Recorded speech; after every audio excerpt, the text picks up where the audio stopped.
They laughed, when the bride arrived with no shoes, until the mountain man carried her inside. Colorado Territory, a wind-battered town in the Rocky Mountains. Autumn, 1872. Dust swirled around the wooden chapel like a ghost refusing to settle. The old building groaned under the sharp breath of the mountain wind. Its steeple bent slightly eastward, as if it too did not care much for the ceremony about to unfold within. The buckboard wagon creaked to a halt, its wheels caked in red clay. From it stepped a girl who did not belong to that stage, not in the way she was dressed. Her name was Mary May, and her wedding dress had once been ivory but now clung to her legs in dull creases and dirt. There were no pearls at her throat, no veil, no satin gloves, and no shoes. Her bare feet touched the earth like she was greeting it, like she belonged more to the land than to the altar she was being dragged toward. Mud streaked her ankles, a thorn clung to her hem. From the crowd gathered outside the church, the whispers began like crackling brush fire. Did she forget her boots? No, she ain't got any. Look at her. Barefoot. On her weddin' day. Poor thing's too broke to marry decent. Or too wild. Her mother, rigid and pale in her Sunday dress, gripped Mary's arm tighter. Keep walking, she hissed through clenched teeth. You'll shame this family no more than you already have. Her father stood a few steps behind, chewing the inside of his cheek, eyes trained on a point, far away from his daughter's shame. Mary didn't speak. Her face was calm, too calm, but inside her chest, something kicked against its cage. Ahead, the church doors hung open, and in the threshold stood Harlan Dodd, a man in his late 40s with a gut built from cattle money and whiskey, wearing a brown coat 2 sizes too fine for his posture. His mustache curled like it was smirking, even when the rest of his face did not. He didn't smile when he saw Mary. He looked at her feet first, then her face. Then he turned to the preacher with a small shake of the head, as if apologizing for the quality of his purchase. Mary paused at the bottom step. The wind tugged her skirt. Keep going, her mother snapped again, under her breath. We did not come all this way for you to turn into a joke now. Mary looked at the church, looked at the man inside it, looked at her own hands. Then she stepped forward, one bare foot onto the wooden step, then another. The boards were cold beneath her skin. As she reached the threshold, the crowd shifted, murmured, some chuckled under their breath. And then came the first laugh, sharp, dry, cruel. It broke the spell. A second laugh joined. Then another, like coyotes circling a limping deer. Mary's chest rose, her cheeks burned, her fingers twitched at her sides. And just as she crossed the threshold, just as the preacher opened his mouth and Harlan reached lazily for her hand, the church doors slammed open behind her, with a force that sent a ripple through the room. Wind screamed through the opening, extinguishing a few candles. Hats blew sideways. Skirts rustled. And there, in the doorway, stood Boone Calder, 6 feet and some inches of unshaven mountain silence, wrapped in a dark fur coat that bore the scent of pine and ash. His boots were covered in frost. His eyes, ice blue and still as lake water in winter, swept the room once, landing on Mary. The laughter died like a shot wool. No one moved. Boone didn't blink. He took a step forward into the church, and with it came a hush so thick you could slice it with a knife. Someone whispered from the back, barely audible, "Is that Boone Calder?" Mary turned slowly to face him. She did not smile, but something in her shoulders, until that moment tight as rope, eased, just slightly. Boone stared at her, and only her, and the mountain wind shut the door gently behind him. Boone Calder took one step into the chapel, then another. His boots thudded against the old wood like the beat of a war drum, slow, steady, final. The air around him carried the sharp scent of pine, fir, and the kind of cold that clung to a man who had not stood among crowds in many years. His eyes never left Mary May, not for a moment. The preacher, fingers trembling around his Bible, cleared his throat. "Sir," he stammered, "are you here to witness the union?" Boone didn't speak. From the front of the room, Harlan Dodd stepped forward, his face blotched red with disbelief. "This is my wedding," he growled. "I don't know who you think you are, but you best turn around and walk back out the way you came." Still no answer. Boone's silence was louder than any man's threats. Mary stood motionless between them, eyes wide, and then, just for an instant, a flicker of memory rose behind her gaze. Snow falling, a crackling fire, the same cold eyes, softer then, peering at her across a blanket. But it disappeared as quickly as it came. Boone took one more step forward, then another. The crowd parted instinctively. No one dared stand in his path. When he reached Mary, he didn't ask. He didn't speak. He bent down and lifted her off the ground. Gasps broke from every corner of the chapel. Her veil fluttered as his arms wrapped beneath her knees and shoulders. She was weightless in his grip, stunned, her hands pressed to his chest. "Boone," she breathed, "don't do this." His voice came quiet but strong. "You are not something to be handed over to scavengers." Harlan surged forward, pushing past a row of onlookers. His hand went straight for the revolver on his hip. "You son of a—" Boone turned toward him. No sudden movement, just a slow, deliberate shift. But his eyes, those pale, frozen eyes, locked onto Harlan's and held him there. Harlan's fingers froze above the gun. Boone didn't need a weapon. He was the weapon. The tension in the room twisted tighter than a drawn bowstring. And then, a whisper, barely audible, from the back pew. "Boone Calder," an old woman said, voice thin with awe. "That's him. Lives alone in the high ridge. Hasn't come down in 10 years. Someone else murmured, "They say he killed a bear once.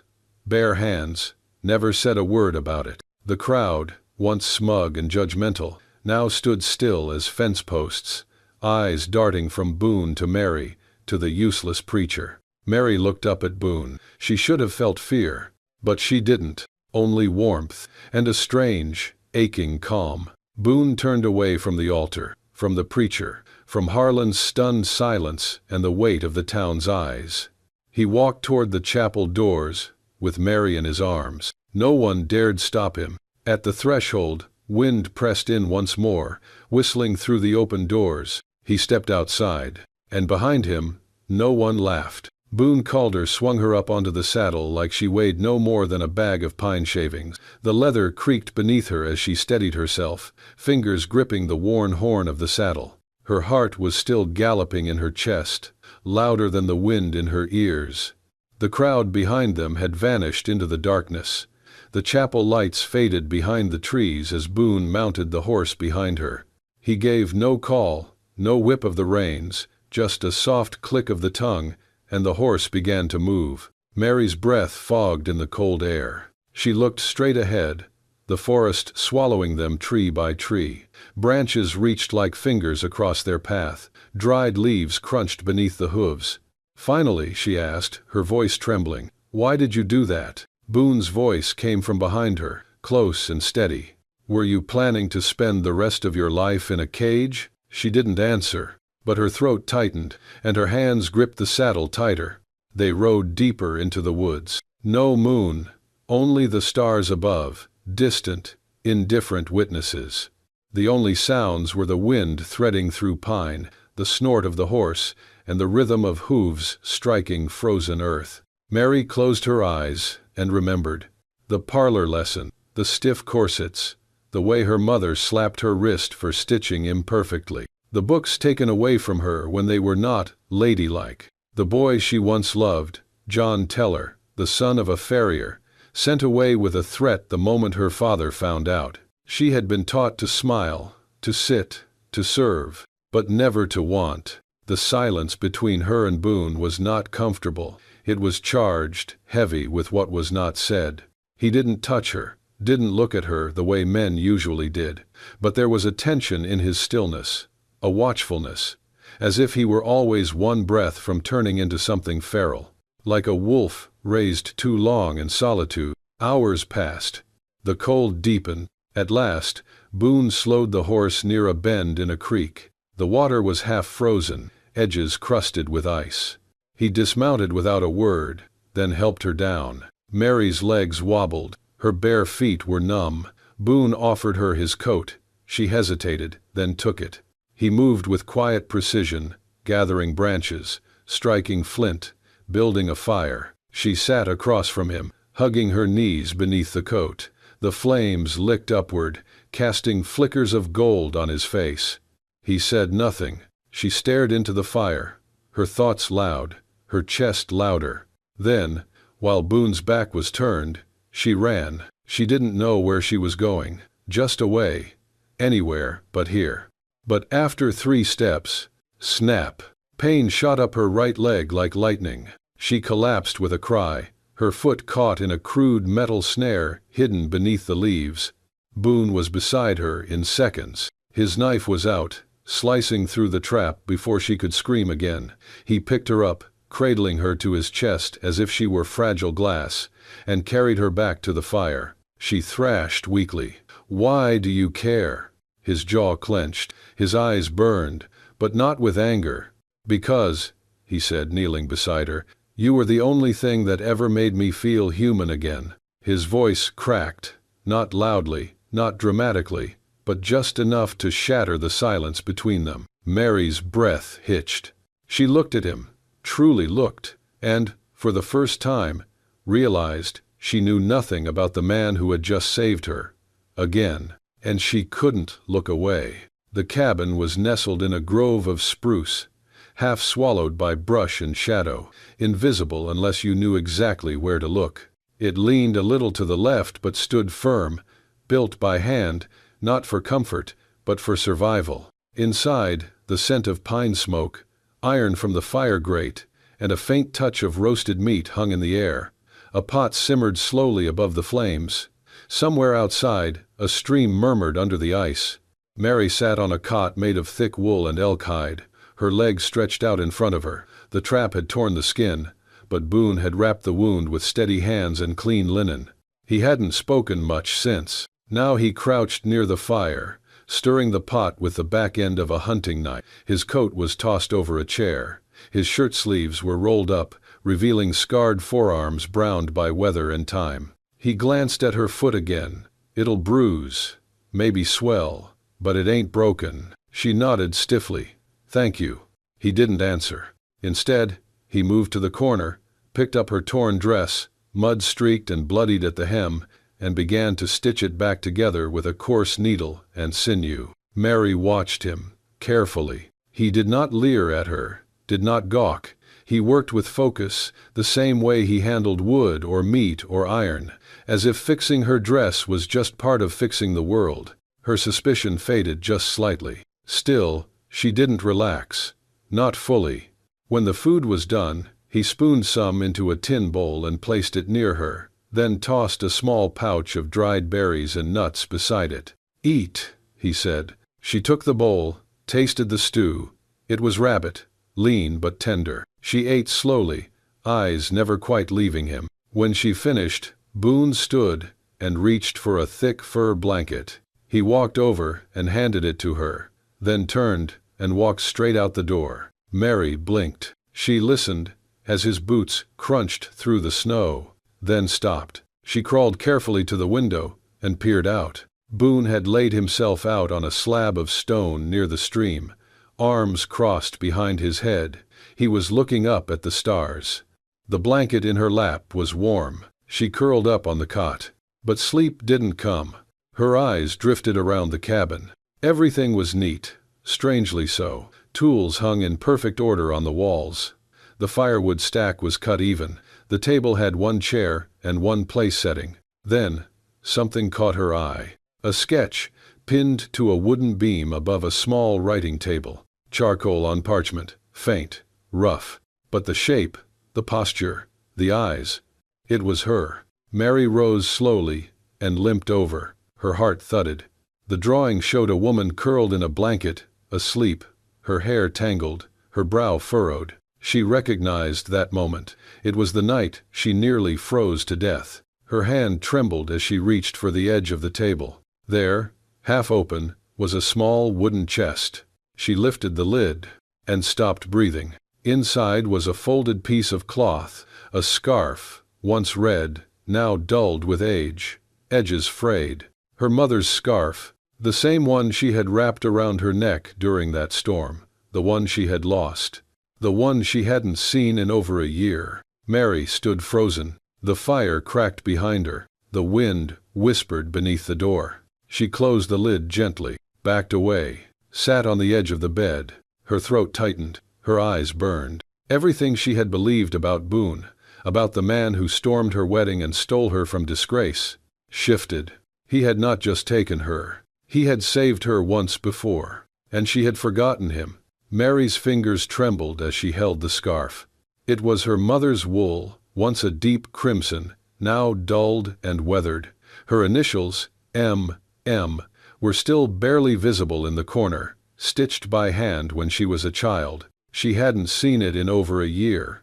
Not since. She closed her eyes, and the memory came flooding back. 1 year earlier, winter, 1871.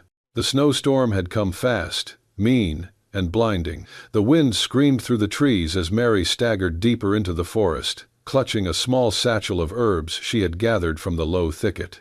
Her mother had taken sick, coughing blood into the sheets, and the apothecary had closed early, so Mary had gone alone. A patch of ice, hidden beneath the powder, sent her sprawling. A sharp crack shot through her ankle. The world tilted sideways, then black. When she woke, it was dark. Firelight flickered behind her eyelids. She was warm, too warm for snow. She opened her eyes and saw wood beams, a roaring hearth, and shadows moving softly across a small cabin. And him. Boone Calder sat near the fire, sharpening a blade. His coat was slung over the chair. He looked like a figure carved out of the mountain, silent, solid. Mary tried to sit up and cried out. He was there in an instant, kneeling beside her. He said nothing, just handed her a cup of hot broth. She remembered the smell, juniper, onion, something wild. Her ankle was bound tight. She was wrapped in layers of hide and fur. Her scarf had fallen onto the floor beside her. "Where?" she whispered. "You're safe," Boone had said. "Storm's still coming. You'll stay till it passes." She stayed for 3 days. They barely spoke. Boone fed her, brewed teas from roots and leaves she didn't recognize, rubbed poultices into her bruised ankle. He never touched her more than needed, never looked at her too long. But his presence filled the room like a second fire. At night, when the winds howled outside, she curled in the cot near the fire while he sat by the door, knife in hand, watching the woods. And somehow, she felt safe. On the third night, as the storm began to break, and the silence between them thinned, she looked across the fire and asked quietly, "Why did you save me?" Boone didn't look up, but after a long pause, he said, "Because I've lived like a beast for a long time, and you reminded me I was once a man." His voice cracked a little, not from sorrow, just from use.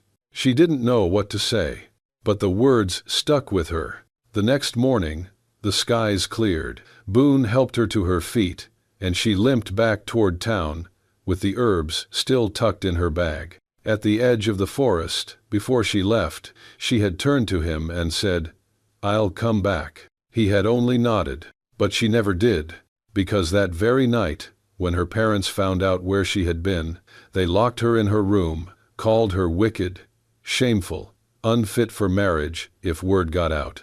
They told the town she'd had a fever. They threw out her scarf, and they never let her near the woods again. Now, back in Boone's cabin, Mary sat frozen, the scarf pressed to her chest, the fire behind her casting long shadows on the wall. Outside, the wind had picked up again. She limped to the doorway and pushed it open. There he was, Boone, lying on the stone near the stream, one arm behind his head, staring up at the stars. The cold bit through her sleeves.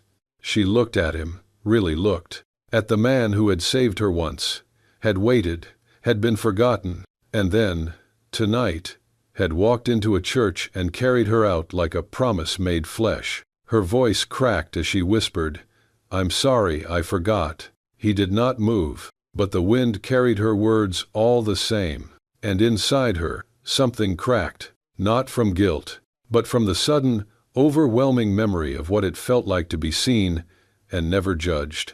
Not even once. In town, Harlan Dodd was a man unraveling. His pride had been gutted in front of half the valley, the bride stolen, the church silenced, the whispers growing like weeds in every corner of the Flive, saloon, and stables. He could not let it stand, not with his name on every cattle brand in 2 counties. By sundown the next day, he had hired 3 men with long coats and longer rifles, men who did not ask questions, only how far and how fast. One of them, a trapper with a scar across his jaw, said he knew of a cabin near the high ridge, Dead Elk Pass.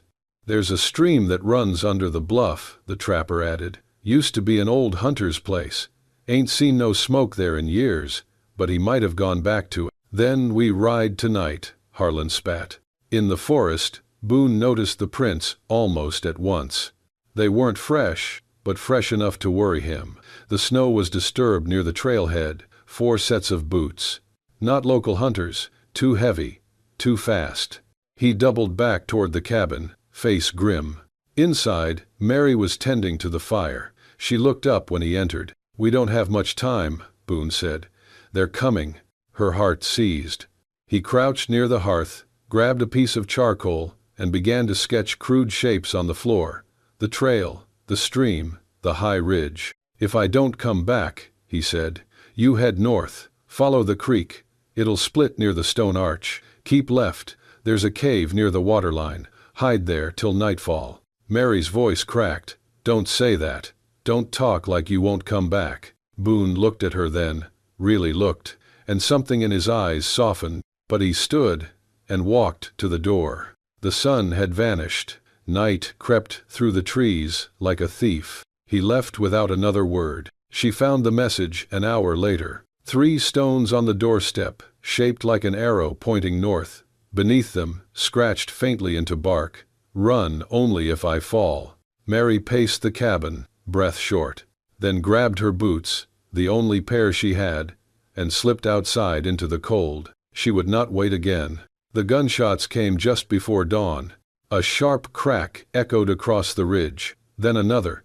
Snow flew up in bursts as bullets tore through the underbrush. Boone had led them into a ravine, hoping to funnel their horses between rocks too narrow to maneuver. He moved like the mountain, silent, swift, brutal. He dropped the first man with a rock to the temple. The second grazed his arm with a shot that tore the fabric of his coat.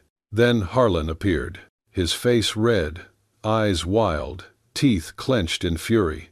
"You think you can take what's mine?" he shouted, raising the rifle. Boone didn't reply. The shot fired. Boone spun, the bullet grazing his shoulder. He stumbled back. And then Mary appeared from the trees. "Boone." He turned just as a second gunman aimed for her. Boone lunged forward, knocking her to the ground. The second shot rang out. This time, it hit. His body jerked as the bullet buried itself in his upper shoulder. Mary screamed. Snow swallowed them as they tumbled behind a boulder. Boone grunted, blood soaking through the side of his coat. "Stay down," he rasped. Mary's hands were already moving. She tore strips from her dress, pressed them to the wound. Her fingers shook, but her mind was clear. She had seen this before, on animals, on her brother's leg during a plow accident. "Stop the bleeding. Keep him warm." "You saved me again," she whispered, tightening the knot. "Now it's my turn." Gunfire echoed in the distance as the hired men scattered, realizing the trap had turned. Mary helped Boone to his feet. He leaned heavily on her, but his legs held. They slipped into a narrow gorge just beyond the ravine, the walls high and jagged, snow falling like ash. When they finally collapsed beside a frozen log, the forest was quiet. Mary pulled him close, arms wrapped around his chest, her breath warm against his neck. Boone's breathing slowed, his eyes fluttered shut. Mary leaned in, her lips near his ear. "This time," she whispered, voice steady, "I won't leave you." The fire burned low in the hearth, casting flickers of orange across the cabin walls. Outside, The wind had quieted, but the chill remained, seeping in through the gaps in the wooden slats. Boone lay still on the cot, pale, sweat dotting his brow, his chest rising in shallow, uneven breaths. Mary worked beside him, her sleeves rolled to the elbow, her hands trembling but steady in their task. She boiled a mix of roots and dried herbs in a pot over the fire, the broth thick and bitter-smelling. Beside her, a strip of linen soaked red in a bowl of cold water. She had already cleaned the wound, stitched it shut with needle and thread pulled from the emergency kit beneath the shelf. She had never done that before, not on a man, but her fingers had remembered things the heart could not forget. She changed the bandage gently, pressed the poultice against the angry flesh, then sat back, breath hitching. Boone did not wake. She turned to the small wooden chest under his work table. Inside, she found it again. The sketch, her sleeping, face soft in firelight, her scarf, folded carefully, edges worn, and a slip of parchment, smudged and creased, with words scratched in a shaky hand. She said she'd come back. Mary pressed the note to her chest. She remembered the house back in town, the polished floorboards, the heavy curtains, her mother's cold eyes, her father's silence. She remembered the laughter at the church, the way her bare feet touched the aisle, the heat of shame, and then Boone's arms. And here he was now, wounded, still, silent, but not gone. She sat beside him, wiping his forehead with a damp cloth. The hours passed. Just before dawn, he stirred. His eyes fluttered open, focused on her. He blinked, tried to sit up, failed. "Easy," she whispered. He swallowed, voice hoarse. "You stayed." "I did." "If you want to leave," he rasped, "I will not stop you. Not this time." Mary looked at him for a long moment. Then she reached out and placed her hand gently over his chest, just above the fresh stitches. "No," she said. "I left you once. I won't make that mistake again." His eyes didn't shine. They never did. But something softened in them. He reached slowly into the satchel near his bedroll and pulled out a small, smooth object. A stone. It was heart-shaped, worn down by time and thumbprints, edges polished to a gentle sheen. "I found this," he said, "the day you left, the day the snow cleared. Thought it might be yours." He turned it in his hand. "I kept it. Figured it could hold the place of a promise." Mary took it from him, her fingers closing around its warmth. Tears slid down her cheeks. "Then let me keep it now," she said, voice breaking, "because I've come back, and this time I'm staying." 1 year had passed. The town hadn't changed much. The same dust in the street, the same crooked signs over the shops, the same church, still leaning to the east. But something in the air had shifted. Boone and Mary walked side by side down the center of Main Street. She wore a plain linen dress, the hem brushing against her bare ankles. Her feet, as ever, were unshod. Her hair was braided neatly down her back. Boone towered next to her, quiet as ever, his shadow long in the morning sun. People turned as they passed. Some paused in their chores. Some lowered their voices. But no one laughed. A few men touched their hats. One older woman gave a soft, reverent nod. A little girl clutched her mother's hand and whispered, "Mama, she looks like a forest princess." Her mother smiled, but said nothing. Harlan Dodd was gone. He'd left town after the scandal, after the wedding that never was. After it came out he'd tried to shoot a man in cold blood. Some said he ran to Arizona. Others said he drank himself off the trail. No one missed him. Mary's parents lived quieter now. Their name no longer opened doors. Truth had a way of surfacing in a town that small. Boone and Mary stopped at the land office. Paperwork in hand, the clerk didn't ask questions. He stamped the claim and slid it back across the desk. "Dead Elk Ridge is all yours," he said.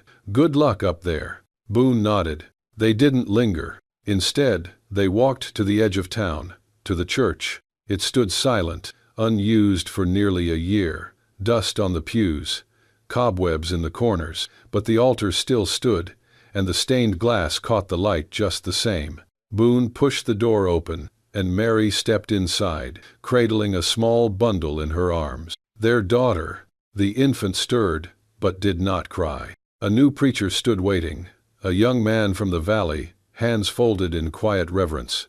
Boone and Mary said nothing as they approached the altar. Mary knelt and gently placed the child on the stone steps, the very ones where she had once stood, barefoot, humiliated, mocked by the same town that now watched from windows with quiet awe. The baby cooed. Mary looked down at her. Her voice, soft but strong, filled the space that had once held judgment. Once, a girl walked here barefoot and was laughed at, scorned, shamed. But today, she smiled through tears. Today, her daughter begins from that same stone, not in shame, but in freedom. The preacher nodded and began the prayer. Boone stood behind them, silent, one hand resting on Mary's shoulder. Snow began to fall outside. After the blessing, they stepped from the church, Mary holding the child, Boone at her side. The townspeople watched from porches, from windows, from shop doors. No one laughed. Not this time. Just eyes that followed them quietly, and hearts that, for reasons they couldn't quite name, stood still in reverent silence. And so, from barefoot shame to a chapel reborn, Mary and Boone carved out a life that defied every whisper, every rule, every chain. Love is not always loud. Sometimes, it's the quiet hand that lifts you from the snow, the silent promise kept in a cabin drawer, the step taken barefoot, but unafraid. If this story touched your heart, go ahead and hit that hype button and subscribe to Wild West Love Stories. We bring you unforgettable tales of passion, courage, and love that conquered the untamed American frontier. Turn on the bell so you never miss a moment where bullets missed, but hearts didn't. Until next time, ride steady and love wilder.